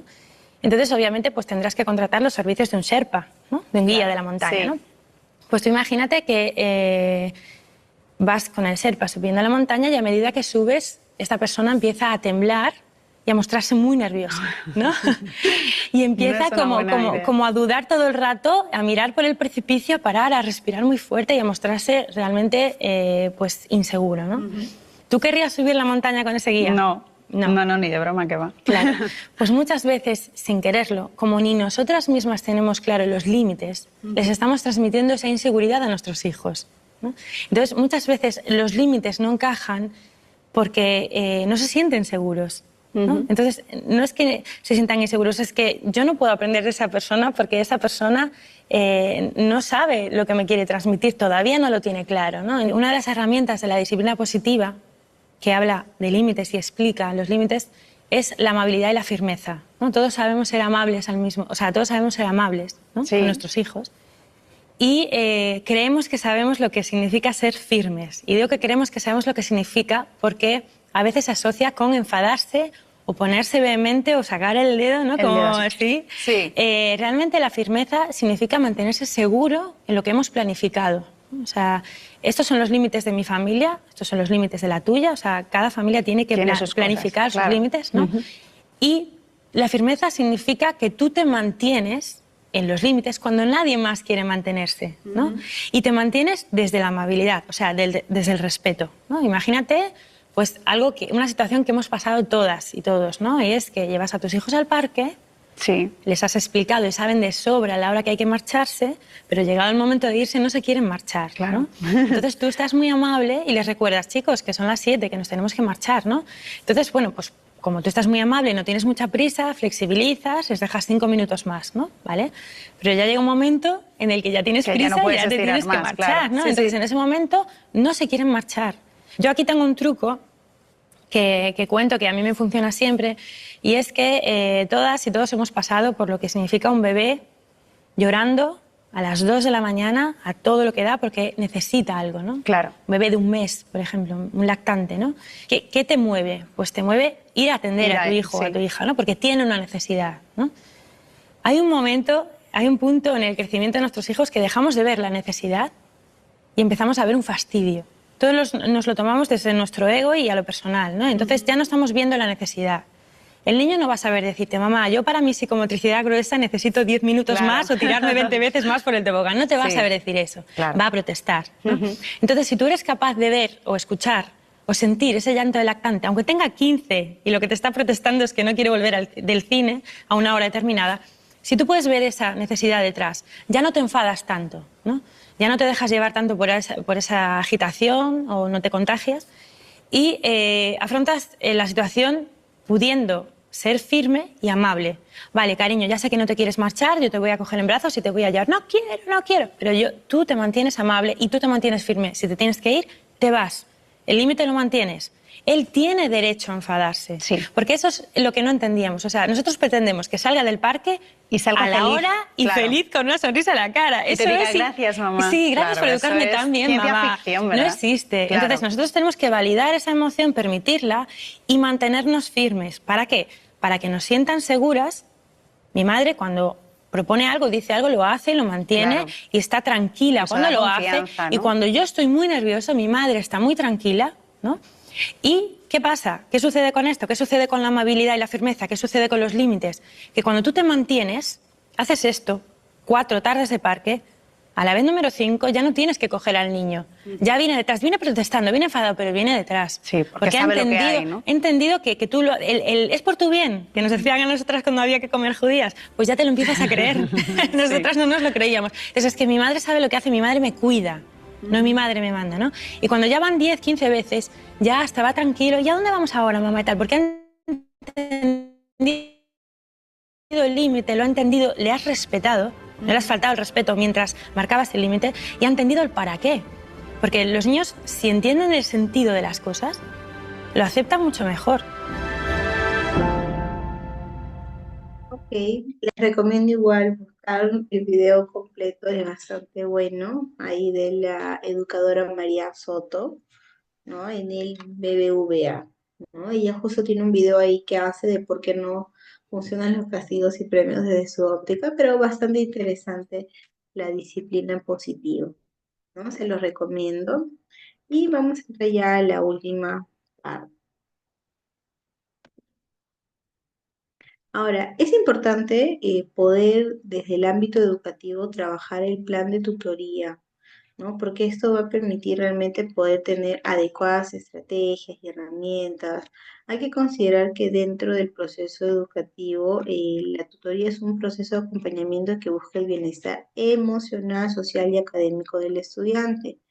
Incluso los horarios de tutoría que se tienen en muchas escuelas a veces lo utilizan para completar la tarea que no estaba lista, para completar de repente el examen que faltaba y nos quedaban unos minutos. No, el espacio de tutoría debe ser estrictamente manejado, adecuado, porque es un espacio también de orientación emocional, ¿no? Un plan de tutoría bien estructurado permite detectar dificultades a tiempo y brindar apoyo adecuado, ¿no? Por ejemplo, ¿qué elementos se necesitan para un buen plan de tutoría? Un diagnóstico inicial, objetivos claros, intervención y evaluación, ¿no? Dentro del diagnóstico inicial es identificar, ¿no? Cuáles son las necesidades individuales de cada uno de mis estudiantes y la necesidad grupal.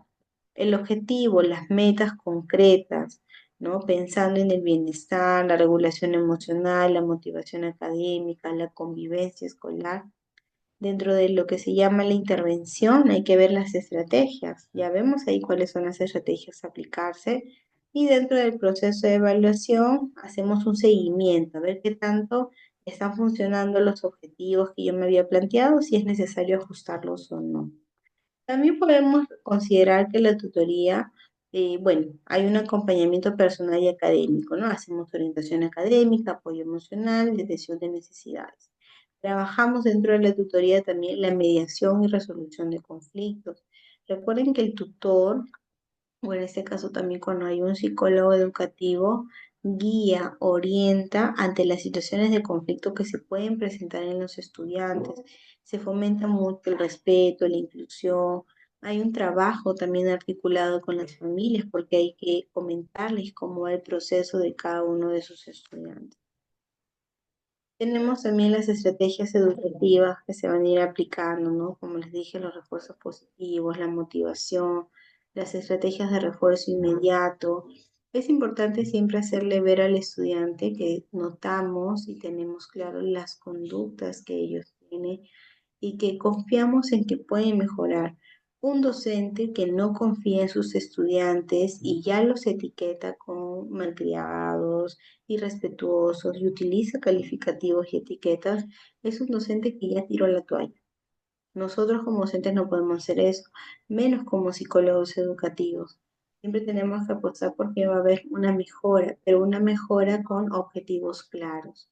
La comunicación efectiva, que también ayuda muchísimo, donde hay que adaptar el lenguaje, usar frases cortas, claras, evitar los dobles sentidos, instrucciones sencillas. Recordar que a los niños ni a los adolescentes les gusta mucho el diálogo extenso, bastante preciso.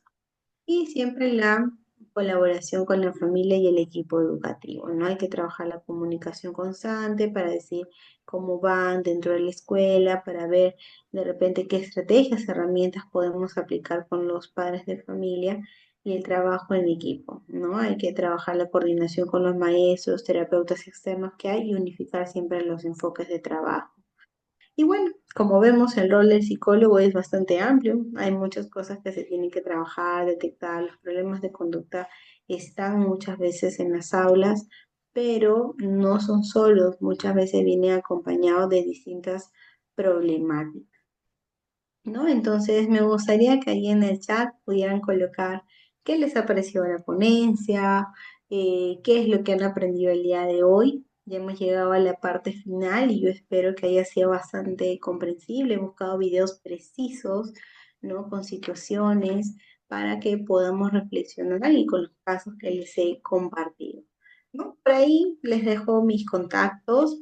Si por ahí desean también aprender mayores estrategias de trabajo, por ejemplo, en atención y concentración, en mi página de Instagram como Centro Psicoemocionate, así van a encontrar el loguito. Van a encontrar muchos ejercicios de atención y concentración que aplico y muchos de estos les cuento que los he desarrollado como estrategias de pausas activas en las escuelas. Y también ha sido bastante dinámico, ¿no? Porque también permiten trabajar la tolerancia y la frustración. Así que por ahí les dejo las redes sociales, igual también las páginas de Facebook, de Instagram, y gustosa de poder haber compartido el día de hoy. Ya nos vamos a encontrar en contra de las actividades y ponencias, ya que ese diplomado todavía no termina, todavía nos falta un par de clases más. Traten de participar de manera activa porque todo eso definitivamente les va a ayudar y les va a permitir tener más herramientas y de abordaje, ¿no? No se olviden seguir, está en la página de Instagram si quieren tener mucho más estrategias y herramientas de atención y concentración y emocional. Muy bien, entonces por acá, a ver, vamos a ver.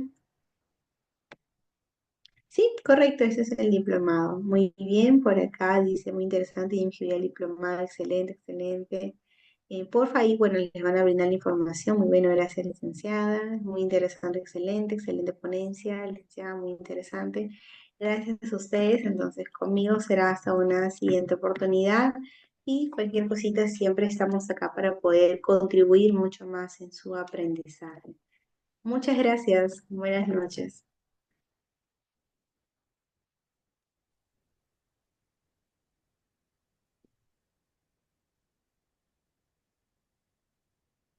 Muchas gracias, doctora Reina, por la excelente disertación. Muy bonita la clase de hoy. Esperamos que a nuestros participantes haya sido fructífera esta sesión para el ejercicio o aplicación en sus diversos centros de trabajo. Nos estaremos viendo todavía en uno de nuestros próximos eventos académicos. Muy buenas noches, estimada doctora.